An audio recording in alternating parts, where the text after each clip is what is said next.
નમસ્કાર, આજના ITI e learning પ્રોગ્રામમાં આપ સૌનું હાર્દિક સ્વાગત છે. હું જીગર સલિયા આઈટીઆઈ બેચરાજી તરફથી આવું છું અને ઓટોમોબાઈલ સેક્ટર અંતર્ગત ચાલતા વોટર પંપ ઓવરહોલિંગ અને રીફિટિંગ અંગે આપ સૌને માર્ગદર્શન આપીશ. આપણા પ્રેક્ટિકલનો આજનો હેતુ છે કે આપણે વોટર પંપનું ઓવરહોલિંગ કરીએ તથા એની અંદર રીફિટિંગ કરી અને ફરીથી એન્જિનમાં આપણે એને ફિટ કરી શકીએ. હવે એમાં તમારે એની અંદર કયા કયા ઇક્વિપમેન્ટ્સ આવે છે એ આપણે જાણવાની જરૂર પડે છે. તો એ ઇક્વિપમેન્ટ્સની અંદર આપણે હવે રિંગ સ્પેનર સેટ આવે, ઓપન એન્ડર સ્પેનર સેટ આવે, પ્લાયર્સ આવે, સ્ક્રૂ ડ્રાઈવર આવે તથા આર્બર પેસ્ટનો ઉપયોગ આપણે એમાં કરીશું. આપણે એવું સાંભળવા મળે છે કે કોઈ પણ માણસને આપણે એમ કહીએ પંપ ચાલુ કરો તો એ જનરલી શું કહે છે, સારું હું મોટર ચાલુ કરું છું. તો અહીંયા પ્રોબ્લેમ એ છે કે પહેલાં આપણને મોટર અને પંપ વિશેનો ડિફરન્સ જ ખ્યાલ નથી. મોટર એ ઇલેક્ટ્રિકલ ઇક્વિપમેન્ટ છે અને પંપ એ મિકેનિકલ ઇક્વિપમેન્ટ છે. તો આપણે હાલના તબક્કે આપણે એવું જોઈએ છે કે હાલ આપણે જરૂર છે ને પંપની, કે પંપ આપણે કઈ રીતે ઓવરહોલ કરો ને કઈ રીતે રીફિટ કરવો. તો એના માટે જે આપણે ઇક્વિપમેન્ટ્સના નામ લીધા એ ઇક્વિપમેન્ટ્સ તમારે જરૂર પડશે.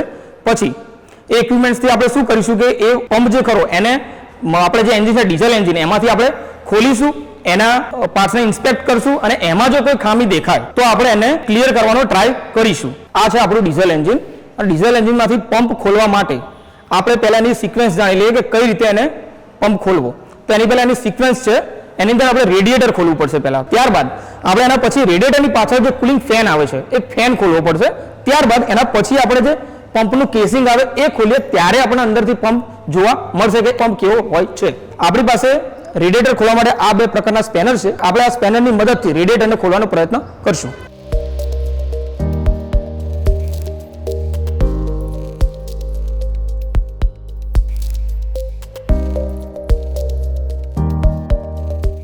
હા, આપણે આ નટ બોલ્ટ ખોલીને હવે આ રીતે છેલ્લે રેડિએટરને લઈ લઈશું. આની પાછળ એક હોસ પાઇપ છે, રેડિએટરની પાઇપ, એ આપણે હોસ પાઇપ કાઢીશું ત્યારે જ રેડિએટર બહાર નીકળશે. આપણે આ રેડિએટરને તેની બંને હોસ પાઇપ ખોલીને આપણે રેડિએટરને અલગ કરી દીધું છે. આપણે રેડિએટર કાઢ્યા બાદ હવે આપણું નેક્સ્ટ સ્ટેપ છે આપણે આ ફેન, કુલિંગ ફેન છે એને ખોલવો. તો કુલિંગ ફેન ખોલવા માટે આપણે શું કરવું પડશે કે આપણે જે ચાર અહીંયા બોલ્ટ આપેલા છે, ચાર બોલ્ટ ખોલીશું, ત્યારબાદ એને આપણે ફેન કાઢી શકશું.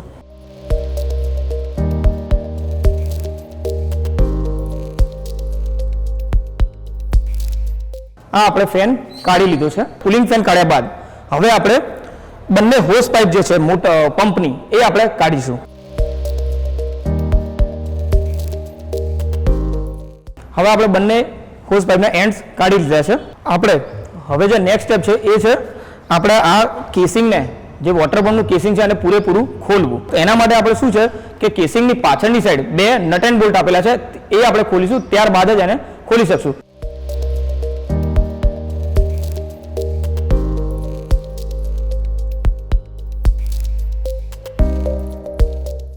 આપણે આ કેસિંગ ખોલી દીધેલ છે, ત્યારબાદ એ દેખાવમાં આ રીતે આપણને દેખાશે.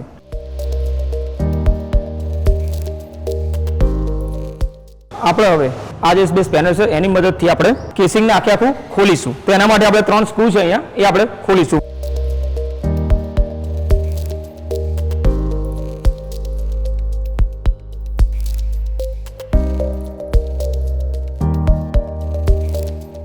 આપણે હવે ત્રણેય કેસિંગના સ્ક્રૂ ખોલ્યા બાદ હવે આપણે એને ખોલીશું. આ રીતે જુઓ, અંદરનો જે ભાગ છે આ રીતે દેખાશે આપ સબને, અને આ જે કેસિંગનો સામેનો ભાગ છે એ આ રીતે દેખાશે. હવે આ કેસિંગ ખોલ્યા બાદ આપણને જોવા મળશે કે અંદરની સાઈડ જે ઇમ્પેલર છે, આ જે ઇમ્પેલર છે એ એમાં શું છે કે અંદરની સાઈડ કેસિંગ તથા ઇમ્પેલર બંનેની ઉપર કાટ જામી ગયેલો છે, જે એકચ્યુઅલી આપણે સાફ કરવો પડશે. ઇન્સ્પેક્ટ કરીશું એટલે આપણને ખ્યાલ આવશે કે આની અંદર જે કાટ છે એ કાટ સાફ કરીશું તો આપણું પંપ યોગ્ય રીતે કામ કરશે. કાટને આપણે એમરી પેપરથી સાફ કરીશું.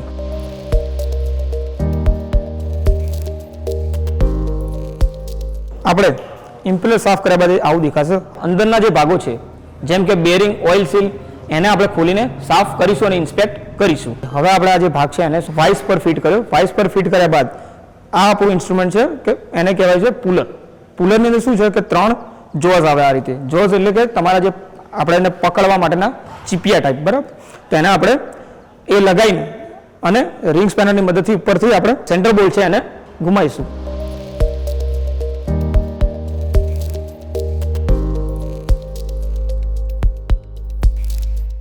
સેન્ટર બેલ્ટને ઘુમાવ્યા બાદ આ રીતે આખું જે છે પુલરના મદદથી આપણે આપણનો ઉપરનો ભાગ આખો કાઢી લીધેલ છે. આર્બર પ્રેસની મદદથી આ સેન્ટર બોલ્ટ અને દબાઈશું, એના આધારે આ નીચેનો ભાગ આખો ખુલ્લો થઈ જશે, ઇમ્પેલરનો ભાગ.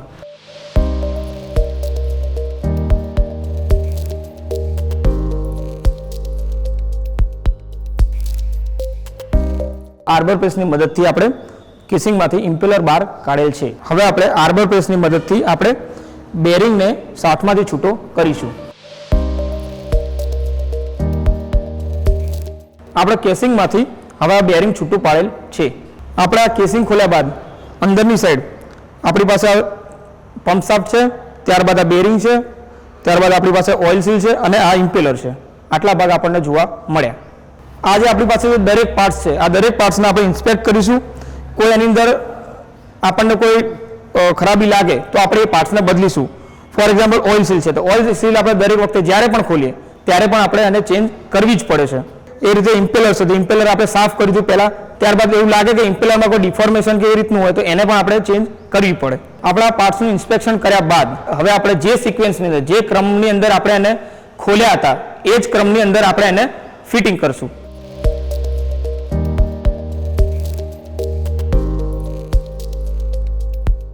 આપણે જે બેરિંગ ફિટ કર્યું, બેરિંગ ફિટ કર્યા બાદ હવે આપણે એને ઇમ્પેલરને આર્બર પ્રેસની મદદથી ફિટ કરીશું.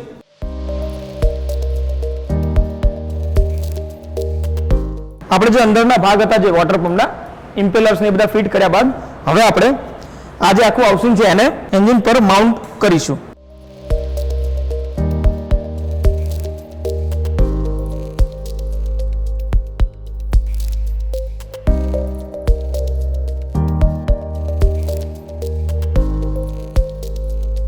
હવે આ જે હોસ પાઇપ છે એને આપણે વોટર પંપ સાથે કનેક્ટ કરીશું.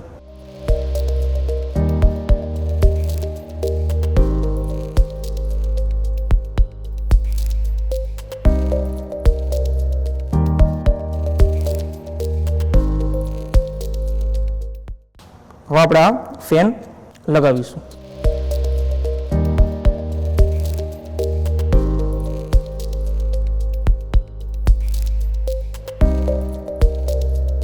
ફેન લગાવ્યા બાદ હવે આપણે એને રેડિએટર જે આપણે પહેલા અગાઉ કાઢ્યું હતું સૌથી પહેલા એ આપણે ફિટ કરીશું.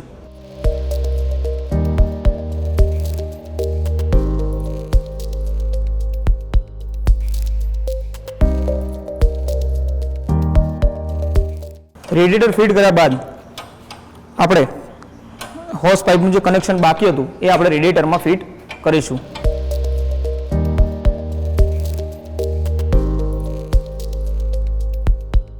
આપણે જો ઓવરહોલિંગ કર્યું એમાં ખાસ સાવચેતી જે રાખવાની બાબતો છે એ એવી છે કે તમારે જે આપણે નટબોલ્ટ જે કાઢીએ છીએ એને યોગ્ય જગ્યાએ મૂકવા, જેથી એને રીફિટિંગ કરતી વખતે એને યોગ્ય રીતે આપણે એને રીફિટ કરતી વખતે આપણને વાર ના લાગે. બીજું કે એની અંદર આપણે જે આર્બર પ્રેસની અંદર જે કામ કર્યું, જે બેરિંગ ખોલી આપણે, તો બેરિંગ કઈ રીતે ખોલવી તો એ વખતે આપણે ધ્યાન રાખવું પડે કે કોઈનો હાથ અંદર આવી ના જાય અને કોઈને એ રીતે ઈજા પહોંચે નહીં. આપણે આમાં જોયું કે આપણે કઈ રીતે વોટર પંપનું ઓવરહોલિંગ કર્યું. એની અંદર રેડિએટર પહેલાં ખોલ્યું, ત્યારબાદ એની અંદર ફેન ખોલ્યો, ફેન કર્યા બાદ આપણે એની અંદર જે એનું કેસિંગ હતું એ આખું ખોલ્યું, અંદરથી આપણે ઇમ્પેલર જોયું, ઓઇલ સીલ જોયું અને શું શું એમાં ચેન્જીસ કરવા જોઈએ, શું શું ધ્યાન રાખવું પડે, શું શું ઇન્સ્પેક્ટ કરવાનું, એ બધું આપણે જોયા બાદ આપણે એનું રીફિટિંગ પણ કર્યું. આશા રાખું છું કે આપણને જે અહીંયા તમને લોકોને જે માહિતી મળી એ યોગ્ય રીતે આપણે સમજ આવી અને એનો ઉપયોગ સારી રીતે થાય. આભાર.